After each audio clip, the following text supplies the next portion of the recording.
Good evening, everybody who's here,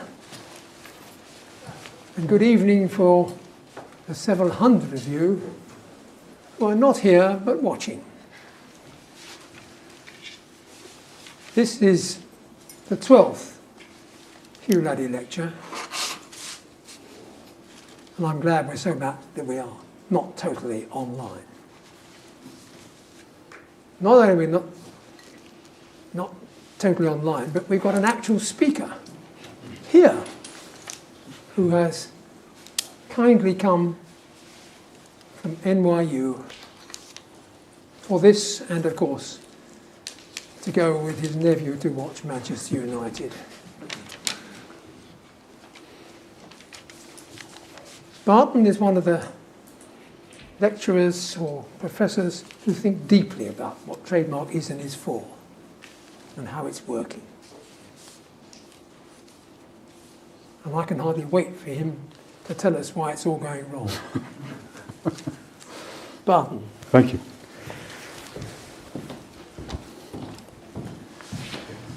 Well, thanks very much, Sir Robin. It's delightful to be here. I'm a little concerned. We went for tea just before this, by which I mean we went to have a few pints in the faculty lounge when I was told hundreds would be tuning in, so I hope I will live up to expectations. I'd like to begin by saying how honored I am to present the annual Sir Hugh Laddie Lecture. I never had a chance to know Sir Hugh personally, but of course I know him by his extraordinary legacy and the profound affection I've heard so many express for him. 20 years ago in 2001, Sir Hugh gave his Burrell Lecture the decidedly unequivocal title, National IP Rights, a Moribund Anachronism in a Federal Europe. In the lecture, he ardently wished the community trademark system every success, and did so with great cosmopolitan charity.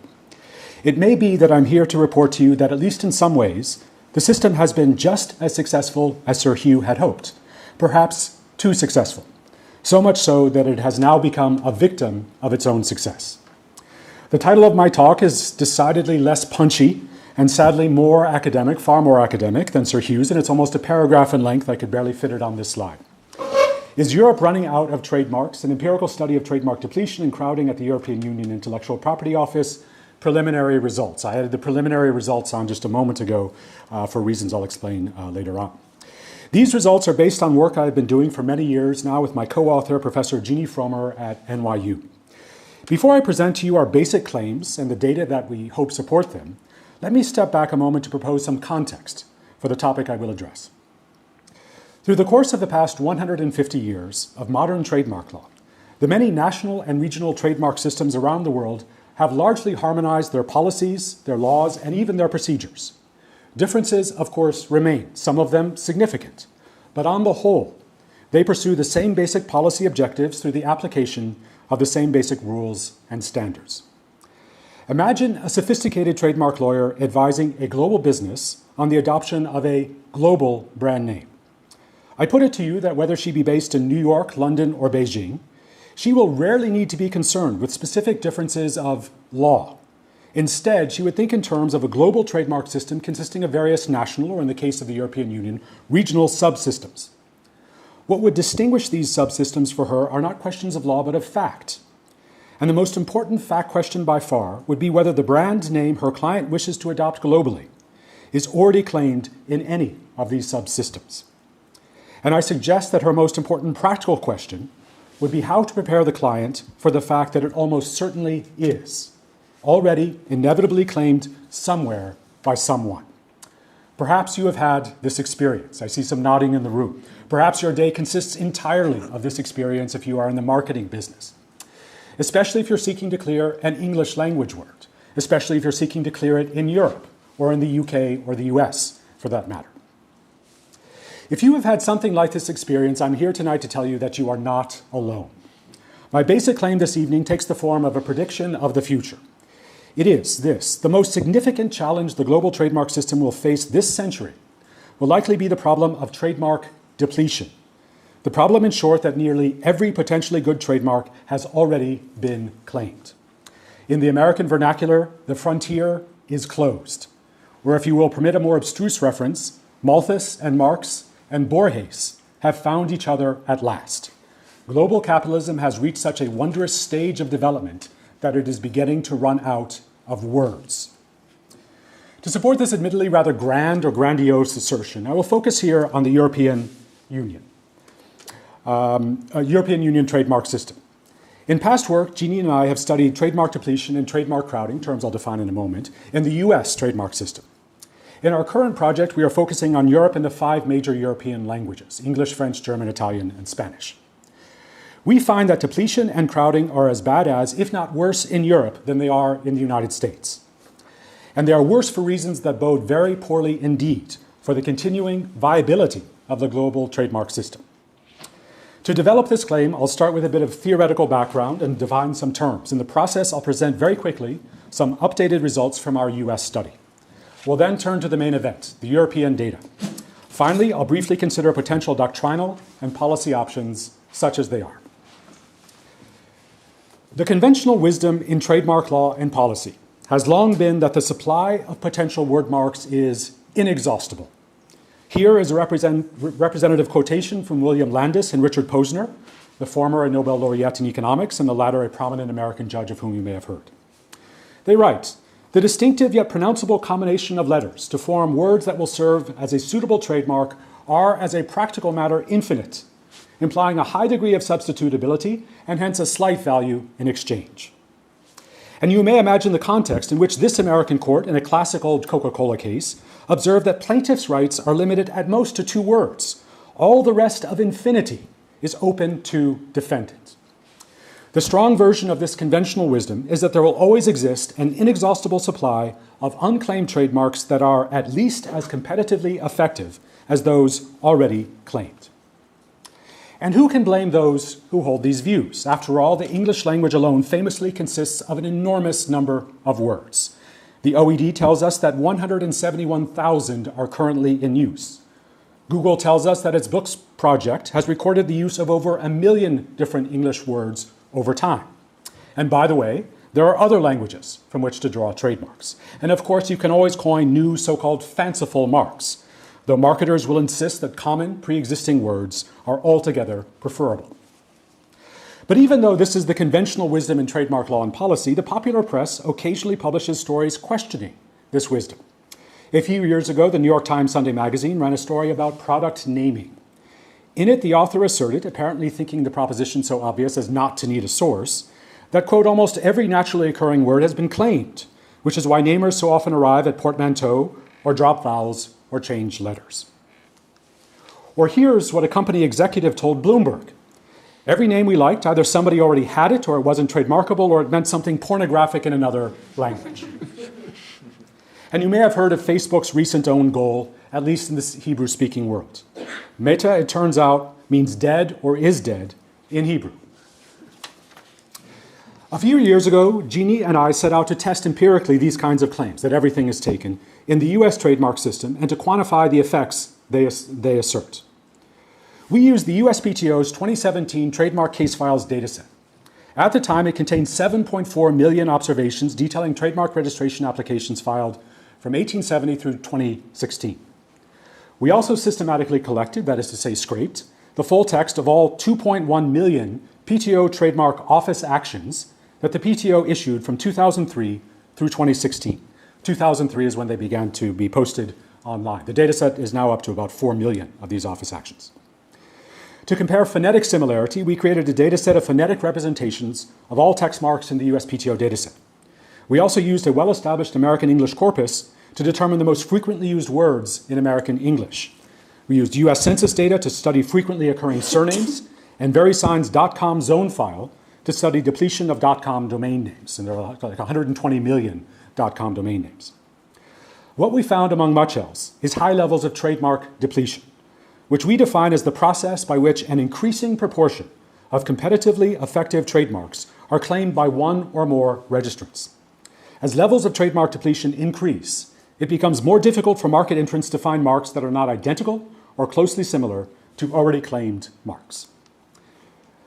The headline of our study is that by 2016, 75% of the English words Americans use on a daily basis identically matched an already registered mark at the USPTO.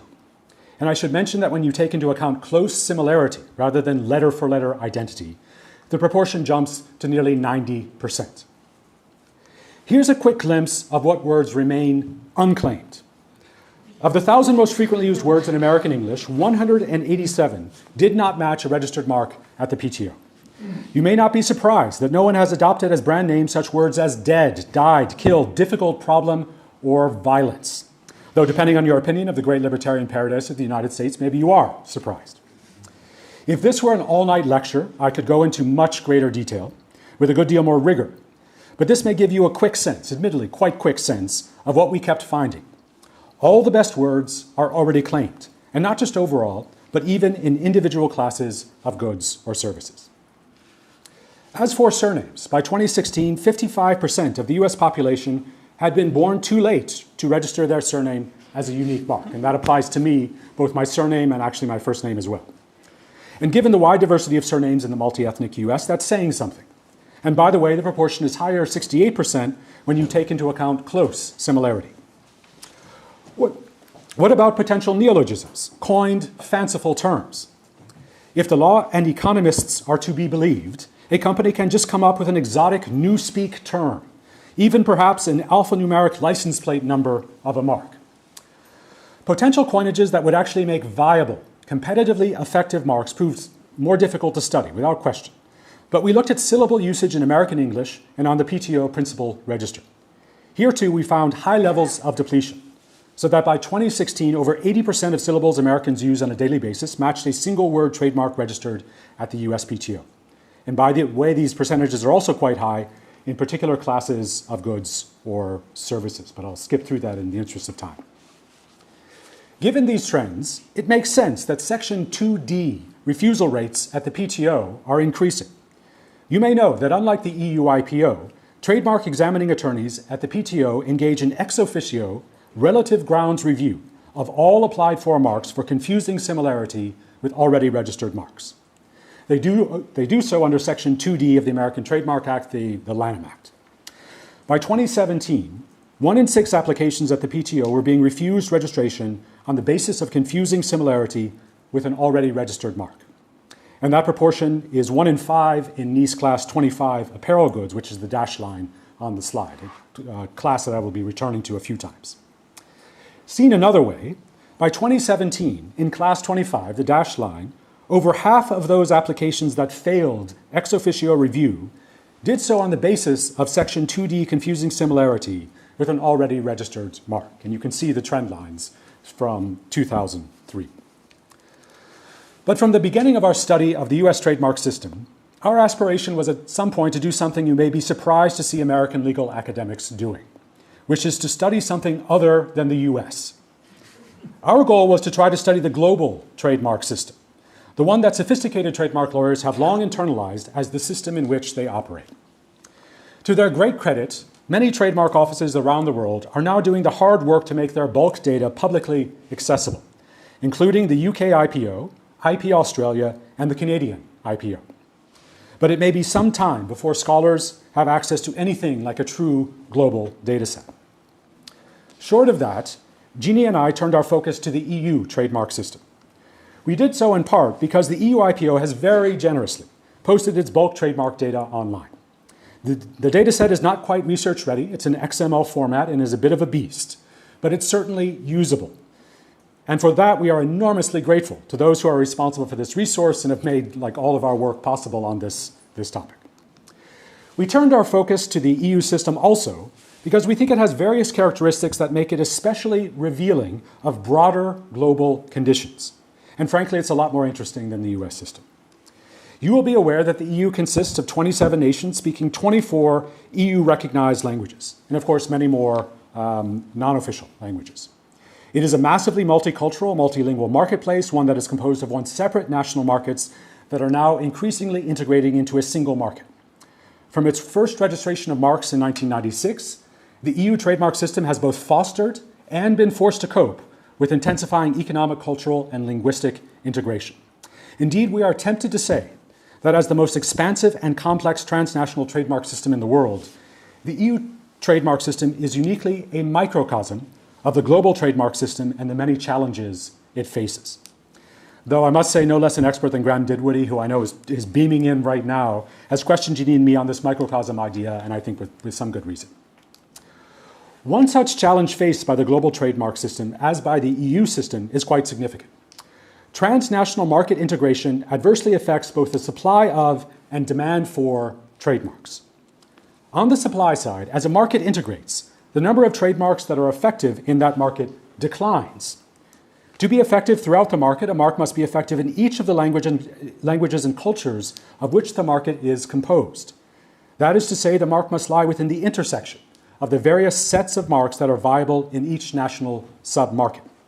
For example, when an American company applied to the EU IPO in 2011 to register the mark Curve 100 for wood stoves, the company could have been forgiven for having had no idea that one of the terms used in that trademark is highly offensive in Romanian. But the EU IPO was apparently well aware of this fact and denied the registration as contrary to the morals of, quote, the general Romanian-speaking public in the EU, unquote. And I apologize to any Romanian speakers for suddenly having recontextualized that word. Further impacting supply is that separate submarkets in trademark law's territoriality principle may once have allowed different entities to adopt identical marks in their respective submarkets, without any risk of conflict between the territorially separated marks.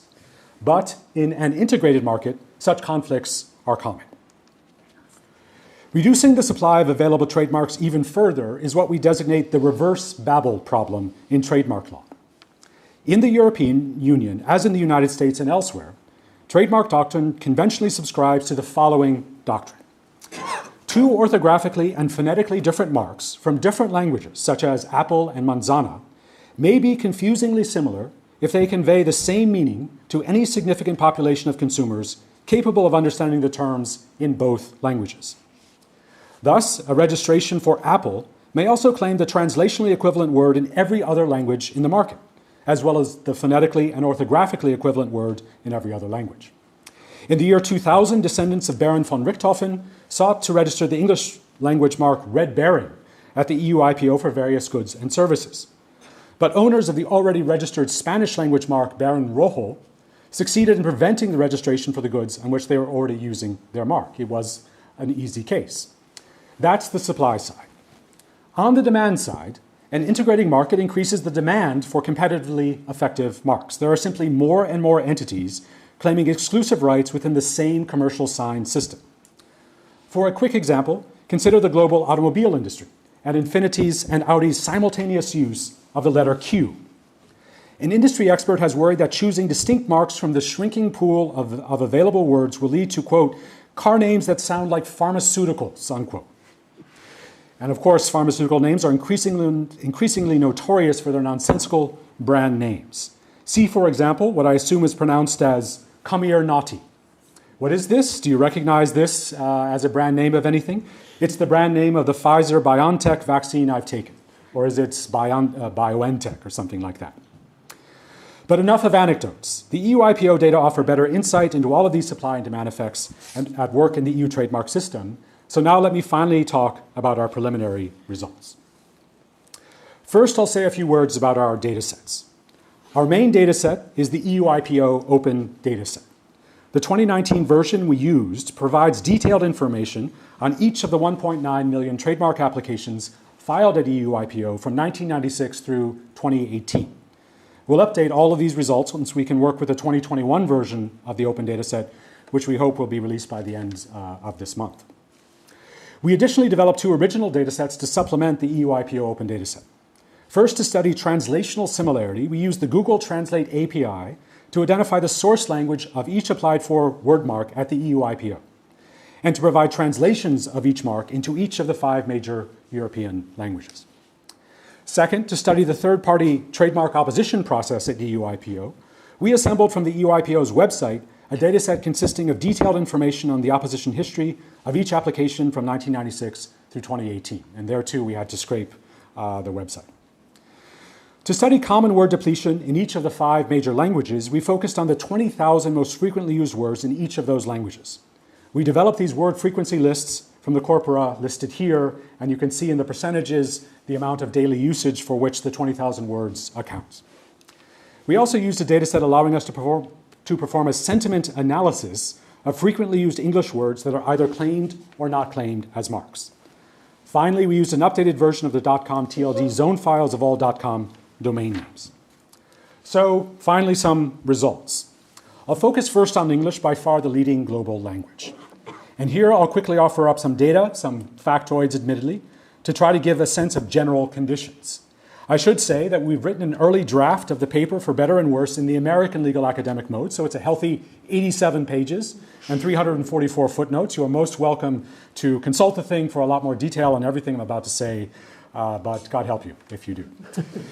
The 1,000 most frequently used words in British English account for 70% of daily British word usage. Of these, 756 identically match a mark registered at EUIPO in 2017. 244 remain unclaimed. And as you might expect, it's mostly the usual suspects. For example, the first, afraid, as a brand name. Well, Halloween was just now, and maybe it could have worked there, but it's not claimed. I'll quickly say that sentiment analysis, shown in the parentheses in the table, quite consistently supports our larger claim, up through the full set of the 20,000 most frequently used words in English. English words that are already claimed carry, on average, positive affect. They make better trademarks. This should not actually be surprising. Those that are unclaimed are probably unclaimed, at least in part, because on balance, they carry negative affect and would not be good brand names. Trends over time, the figure on the left, are comparable to some of the data I reported earlier on the United States. About 77% of British word usage consists of words that identically match a registered mark at the EUIPO in 2017. What about when we take into account translational similarity? That is, when we consider English words that identically match a translation into English of any registered mark at EUIPO. Then the proportion jumps to 91%, and it jumps there very early on in the EUIPO's history, sometime around the years 00 to 05. Trademark lawyers will respond fine, but what about in particular nice classes? That's what we really care about. The figure on the right addresses this question. I'm sorry for the busyness of it on this slide, but what it's trying to show is that in, for example, class 25, and taking into account translational identity, about 80% of British English word usage is already claimed. And again, class 25 is the apparel sector, where we're seeing rates of depletion, and later on I'll talk about crowding at some of the highest levels. Keep in mind that we've only been talking about identical matches. When we take into account close similarity, conditions are shown to be far worse. In class 25, 94% of word usage is confusingly similar with an already registered mark. And for class 9, that's electronic goods, it is 95%. As the figure on the left shows, the EU system reached these levels quickly, as I was saying, sometime between the O's and 2010. As with our US project, we've struggled with estimating the depletion of possible coined terms, especially in a system with so many languages. Preliminarily, we've at least studied the proportion of English language syllables and the syllable usage that appears to be claimed by single syllable marks in the EU system. The figure on the right shows the results by class, and on the left, over time regardless of nice class. And here again, I call to your attention something like class 25. We've given this kind of presentation to people in the fashion sector, and they sort of say, thanks for telling us what we already know. It's over. We can't find any new brand names. Finally, as the set of unclaimed English terms gets depleted, we should expect new applicants to resort over time to longer, less punchy marks, to what's left over, and even marks consisting of multiple words. And that is what the data show, as shown here briefly in this slide. As for other languages, these are hard-won results, I assure you, but I'm going to flash them at you far too briefly because I want to show you what I hope you will think are some even more interesting results relating to crowding and oppositions at EUIPO.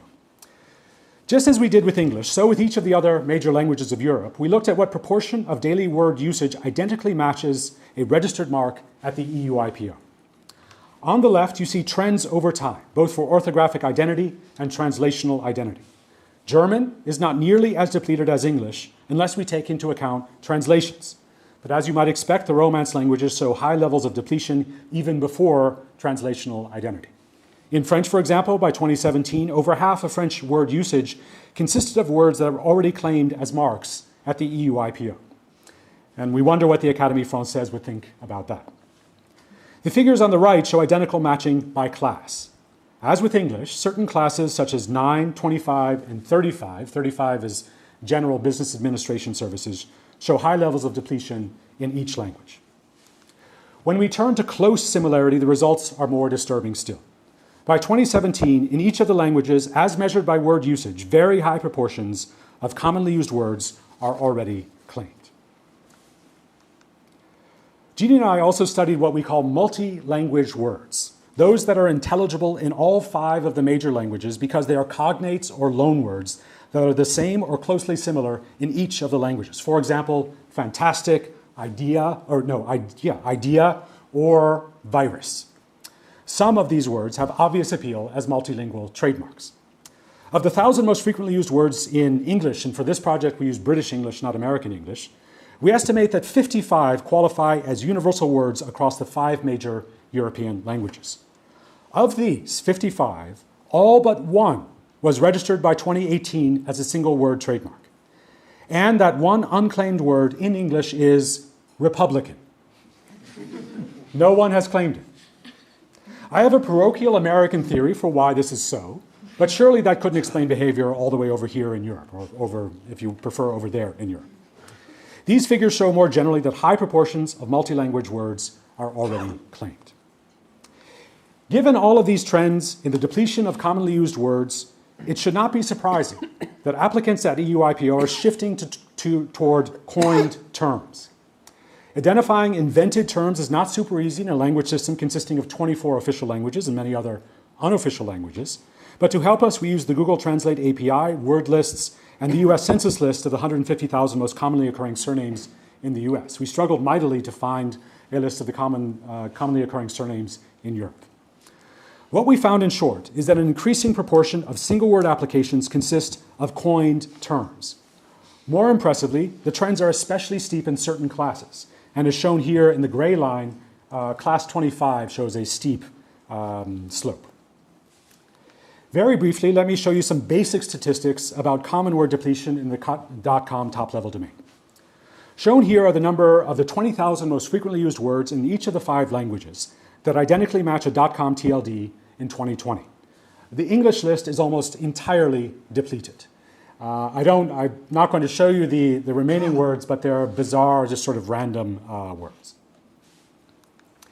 Now finally, opposition rates.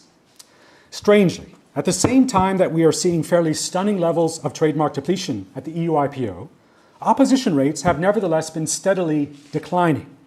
And by opposition rates, we mean the proportion of applications being opposed by third parties at the EU IPO. Absolute numbers of oppositions do continue to increase, as shown by the gray bars in the left figure. But by 2017, we were down to an opposition rate of 11%, as shown by the line in the figure on the left.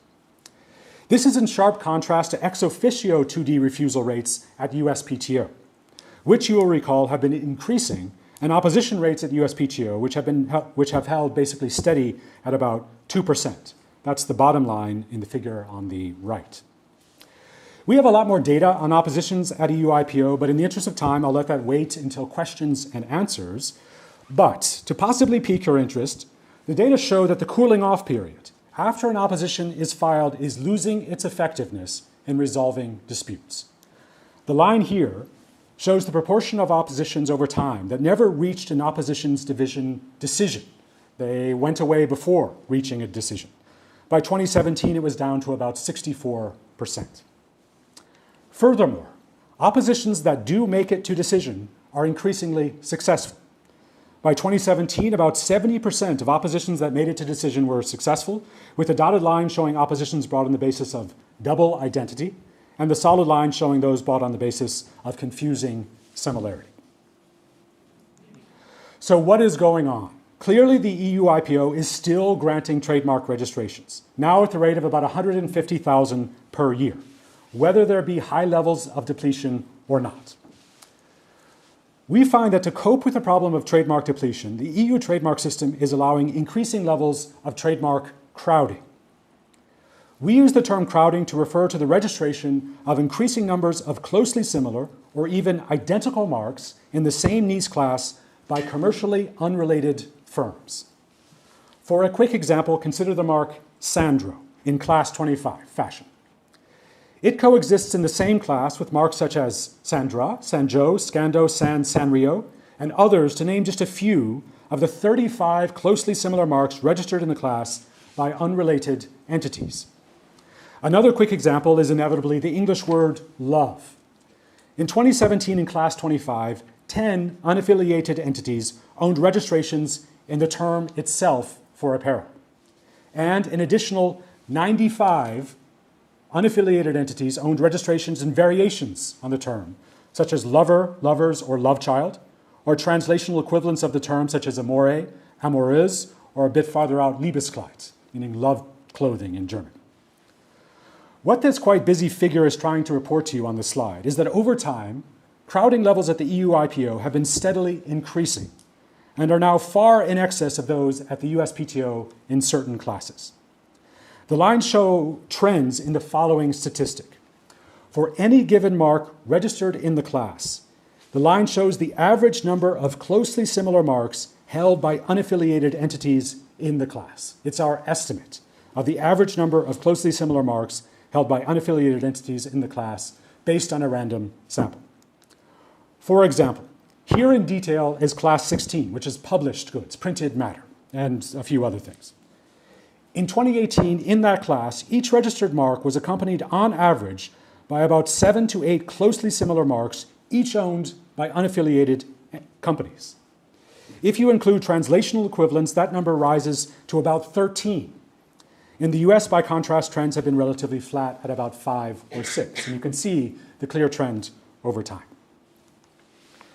Here is one last slide relating to the crowding data. And Jeanne and I found this particularly interesting, maybe you will too. The dots and trend lines show the registration rate of applications, that's on the vertical axis, the registration rate of applications by the number of opposers, which is the horizontal axis.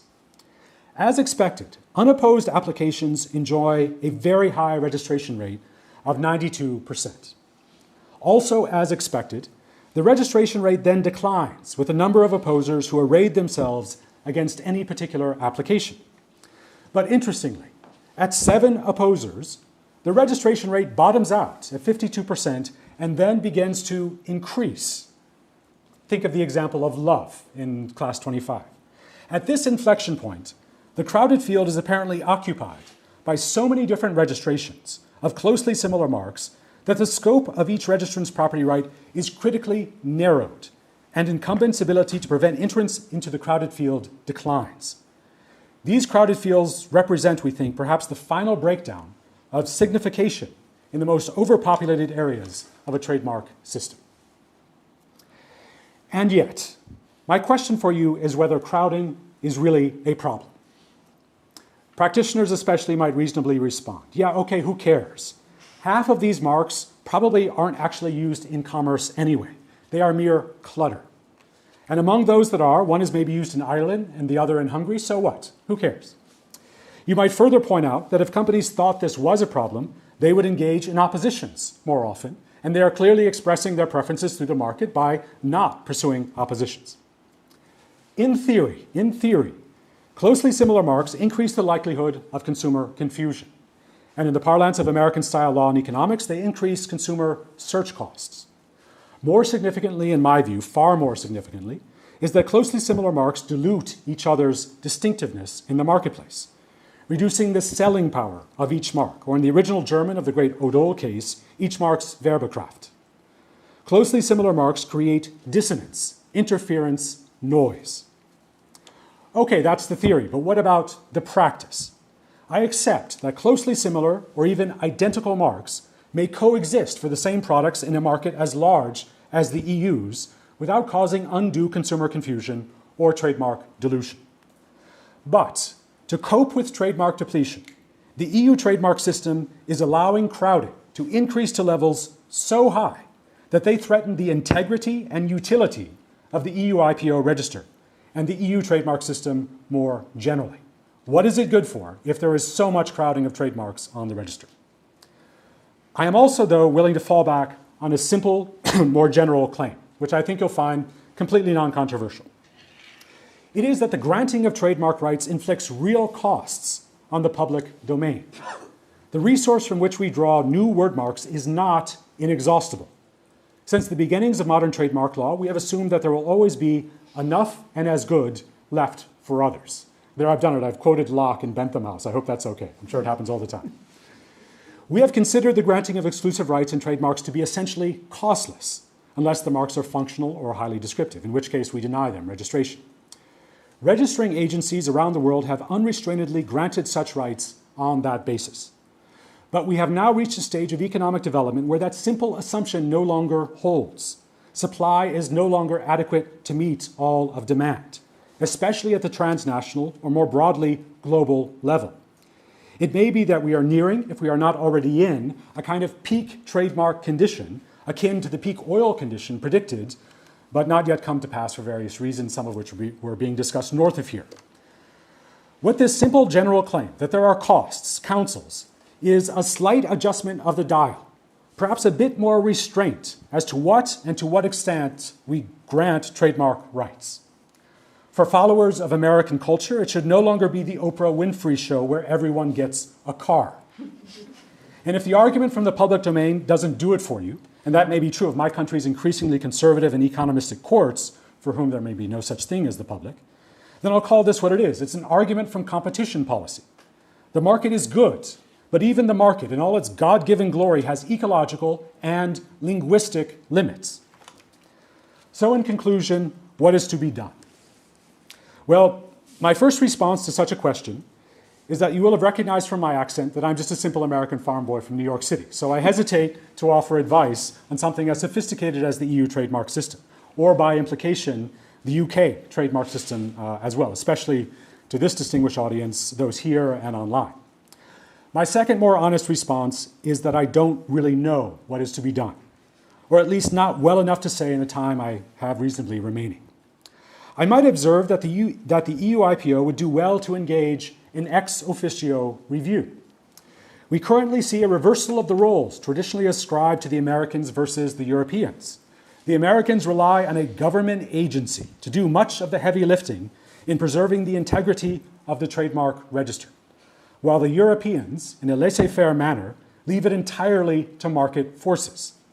But realistically, I assume there's no chance of ex officio review at the EU IPO anytime soon. And even if that were to minimize crowding somewhat, doing so would likely only worsen depletion. The two processes are viciously related. Furthermore, doing so might simply give greater advantages to incumbents at the expense of new market entrants.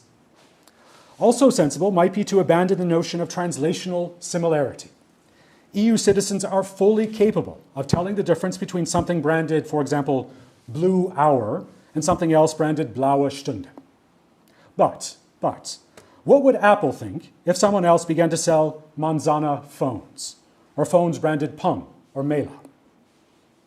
One might also insist on narrower specifications of goods or services in trademark registrations, and I know that this is a topic of some concern among some in the room, or an enhanced use requirement, an enhanced intent to use requirement possibly as well, or at least enhanced enforcement of the current requirements relating to use to minimize clutter.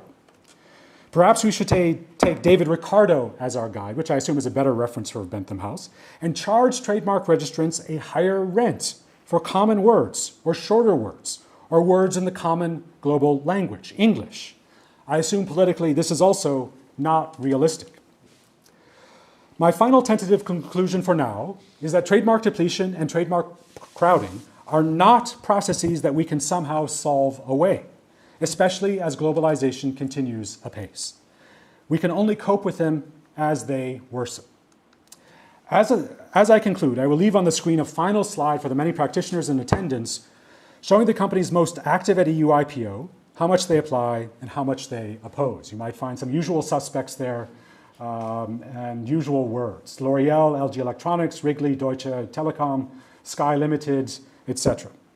Now finally, truly in conclusion, Sir Hugh said 2 decades ago in his Burrell lecture that, quote, "I can only hope that the community trademark will prove such a success that users will vote with their feet and will use it to the exclusion of national rights," unquote. Well, there is some evidence for this outcome, but of course not with respect now to the United Kingdom. The problem, though, is that the foot vote, if you can call it that, has been something of a stampede.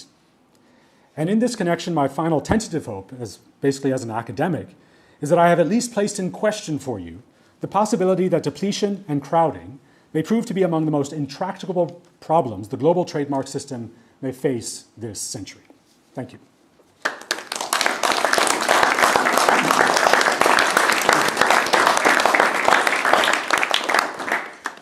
Right, well, you're not allowed to go off without being asked a few questions. Oh, please. We'll start with anybody here who's got a question. Nobody? Yeah. Okay. Chris. In your solutions, one of the solutions you raise is the US style of relative grounds objection. And the focus clearly was on the EU IPO. The UK used to have relative grounds objection, abandoned in 2007. Picking up as we were. Yeah. What did you learn anything from that change? Just because that's something you've obviously got a test case there.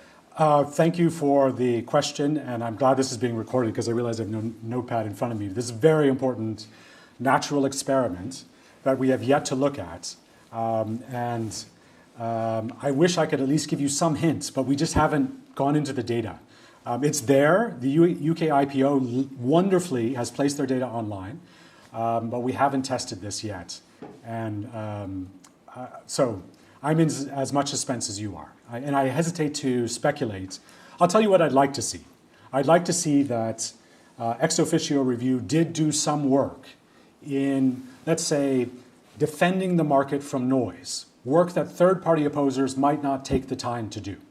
But that's my bias, and we'll just have to see if the data actually supports that bias.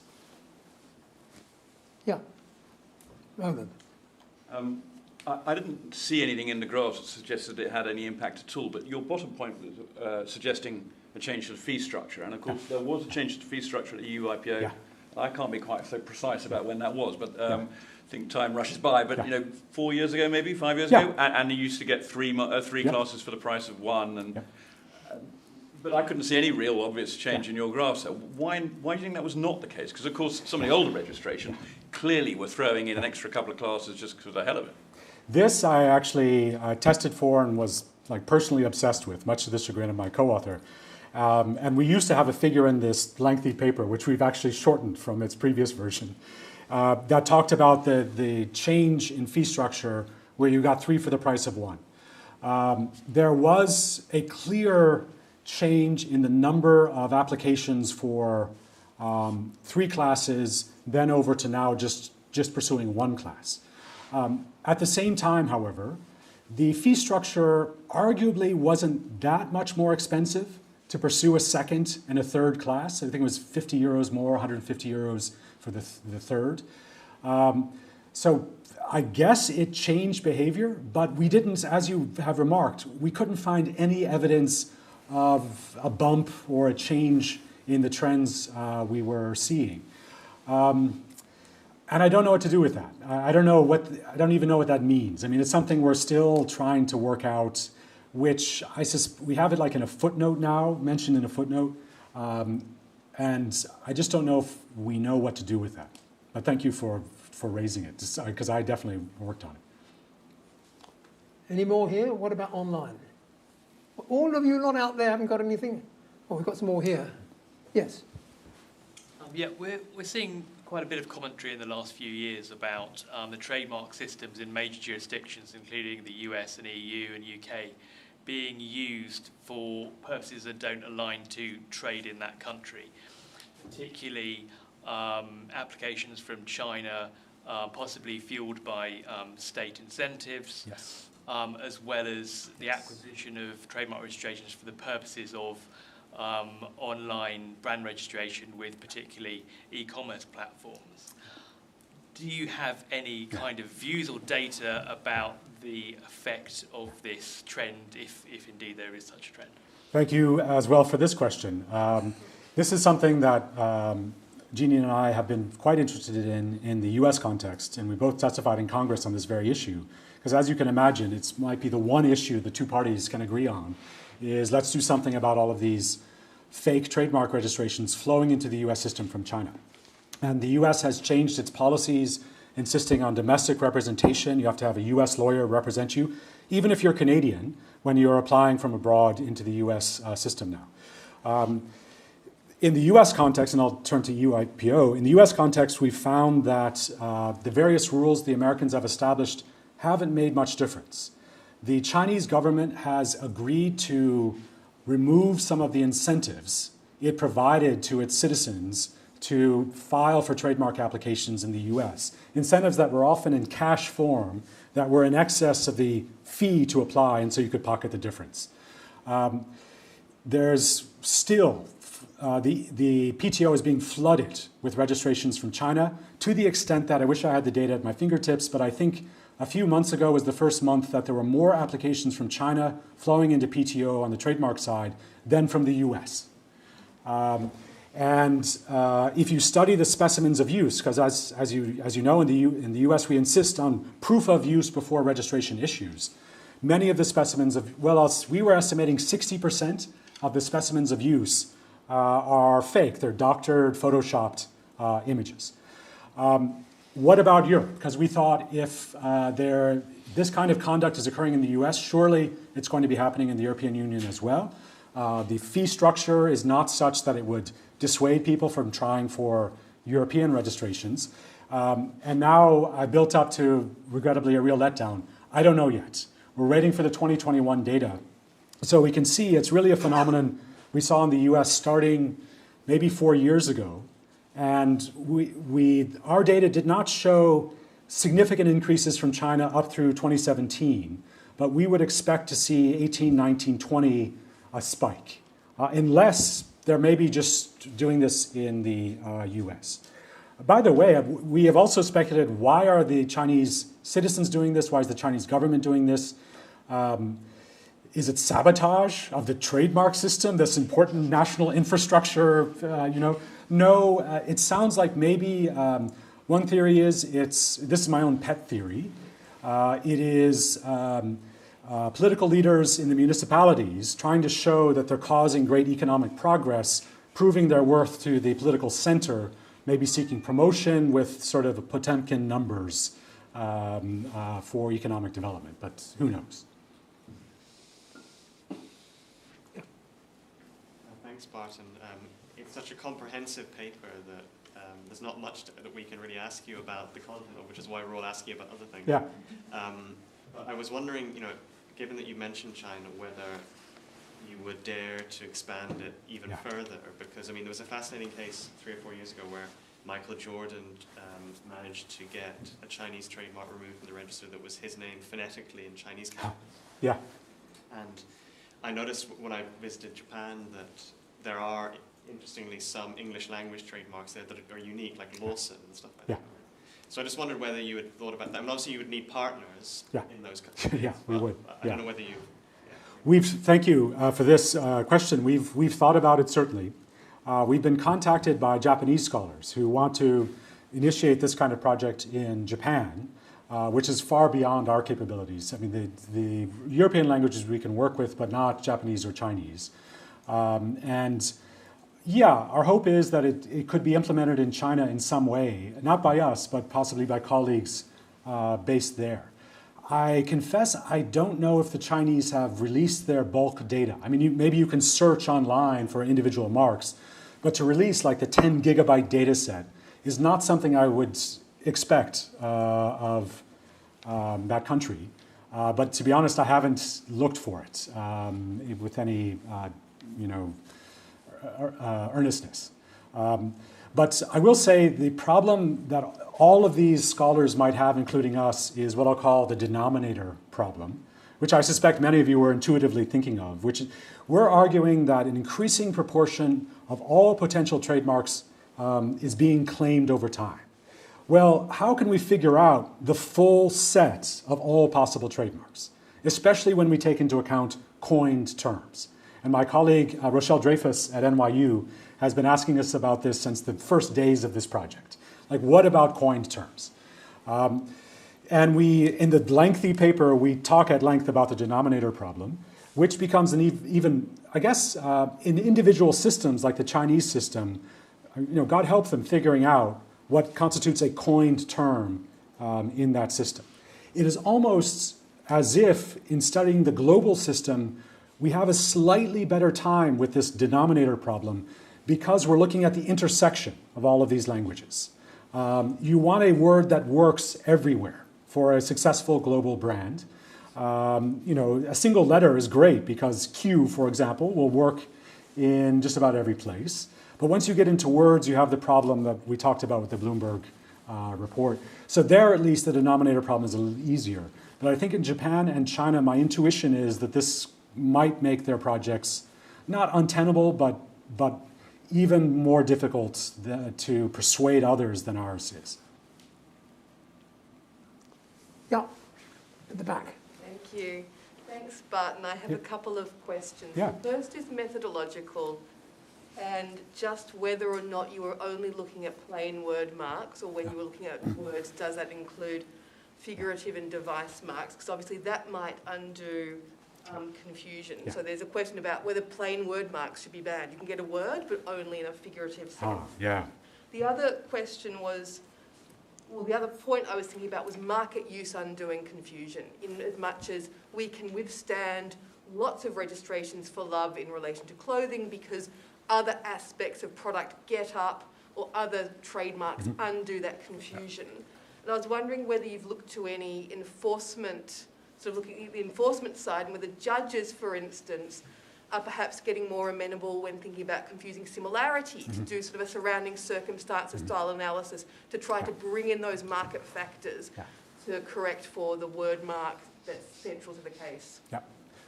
Thanks very much. So the first question is a very good one on stylized marks versus plain, what do we call them in the US?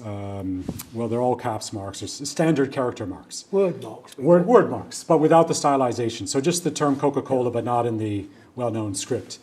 We reduced all applications to, in essence, to standard character marks, which I will confess is a limitation of our method. I think we might have tested for stylization, but didn't find anything interesting enough. But there's your clue that, well, we're motivated into what we think is interesting and not to try to make our point. And I'll note this in the recording of all of this to go back, because I think it's a valid concern. And then related to that is actual market use. Yes, I hesitate to talk about the likelihood of confusion test in Europe. Ilana, I don't know if she's here behind a mask, or Dev is watching online, but they've written at length about the likelihood of confusion test, as you know. Here's a deflection of an answer I'll offer to you, which is to regret the trade-off between confusion and dilution, which is that as judges allow for finer distinctions between similar marks based on use in the marketplace, we allow for more marks to coexist on the basis that they're not confusingly similar, because they're used in slightly different ways in the market. Fair enough. The marketer might say, but that becomes a problem because I actually want to be the only company using the word love in the marketplace. Or, okay, fine, I don't get love, but at least give me amore, amore or amoureuse or something like that. I want to be the only company. Not because of confusion as to source, but for the selling power of the mark, the Werbekraft of the mark. And there is like the two tracks of trademark thinking. One is I would call it like the lawyer's track, which we're here for confusion. The marketer is thinking about something else, pursuing other ends. And so, as far as I'm concerned, I'm all for more attention to fineness of differences between market use in order to allow more marks to coexist. To get a little fancy and maybe too clever by half, the idea is that over time, allowing such marks to coexist, even though they're used in slightly different ways, and therefore are not necessarily confusing, will teach consumers to tolerate crowding, will give consumers greater sophistication in the marketplace. They'll tolerate slight differences. Now here's where I'll go off the rails and be the 13th chime that calls everything else into question before it. I also appreciate that because I don't support the marketing view of trademark law. It's about the ideology of consumer society and artificial product differentiation. And I think trademarks, and this may be a bit puritanical, but they're very important for source denotation. But Class 25 is filled with a lot of marks that are not at all about source denotation. They're about hierarchy and differentiation of people and democracies and providing sumptuary law to systems that otherwise would not tolerate sumptuary law. And I don't see why trademark law needs to be placed in that position. The old search cost version of trademark law, consumer confusion version of trademark law, is a very honorable tradition. The new fashion-based version of trademark law is regrettable. In any case, I don't think it will survive the century because of consumer society's impact on the environment. By the way. Any more? Yes, Lynn. We've got one in from... Oh, right. Read it out. So with the trend of trademark depletion, does this give more strength to existing well-known marks or famous marks? And furthermore, does it make it harder for newer marks to become well-known or famous? Yeah. So thank you out there for this question. And in the paper we developed this more, and I regret actually that I didn't say this a bit more explicitly or at all explicitly here, which is, and it's part of the almost resignation I have in like, what do we do? The depletion does create significant barriers to entry for new market entrants. If you accept the argument that many of the best marks are already claimed, then how do you enter into that sector of the economy with a second best mark, a less preferred mark? Well, yeah, you can still get away with it, but it will require more advertising, more finesse, more luck, all of these things, a better product, and this creates disadvantages for market entrants. Well, then how do we solve that? Well, we could place limits on like depletion, but that would create further barriers to entry for market entrants. And Jeanne and I, in our own thinking about this, feel like we're sort of caught between, on the one hand, wanting to prevent the barriers to entry that have already developed through depletion, and yet many of the policies we'd like to implement, higher fees, for example, I don't know, something like that, those would impact more likely entrants rather than incumbents. So it's a vicious trade-off in 100 different ways, this problem.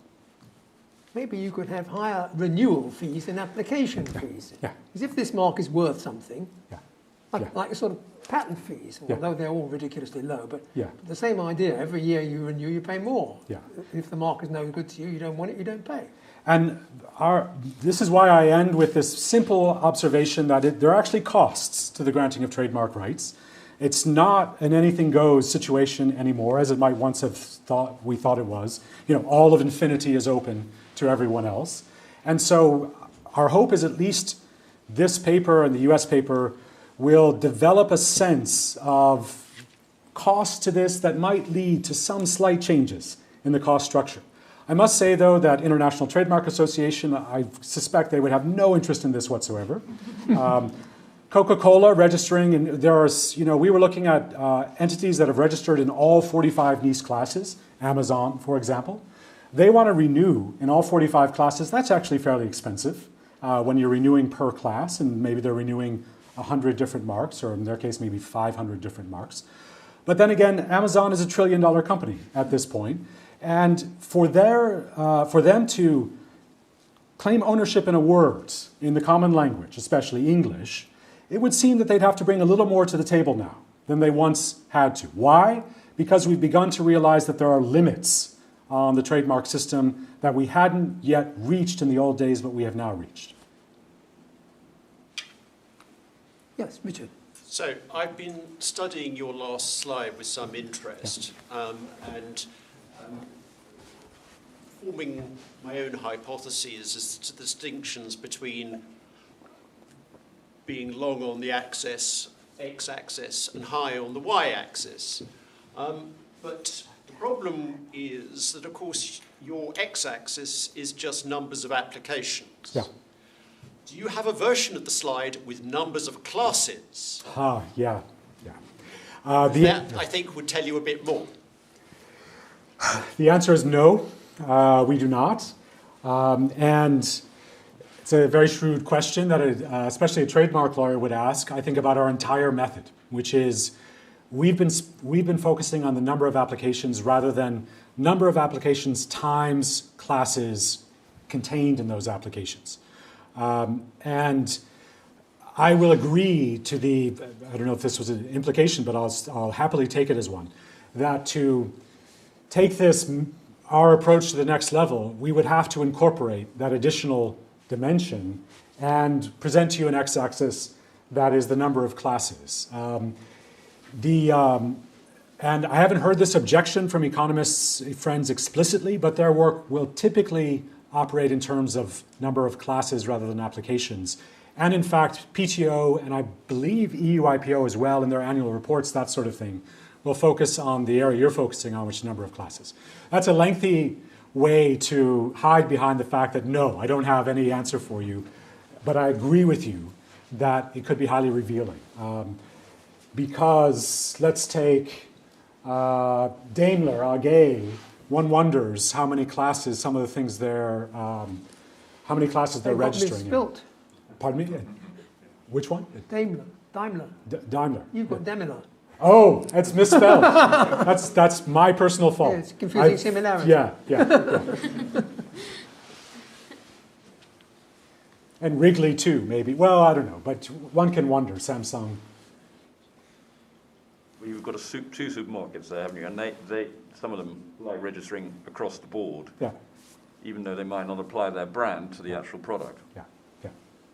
And by the way, just to be clear, what's being shown here, LG Electronics files thousands of trademark applications, but very few oppositions. And meanwhile, you have something like Kaufland with, I don't know, 3 or 4 applications, but a high number of oppositions. Similarly, Sky, a single, I realize this is a word at some issue currently, very common word, just a few applications, registrations, an enormous number of oppositions.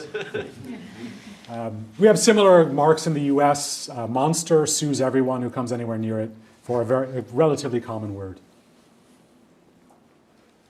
Right, I reckon we are probably done. We're over the hour. How nice. And the bottle is calling over there. Very good. Thanks very much. Thank you very much indeed, Barton. My pleasure. Absolute good.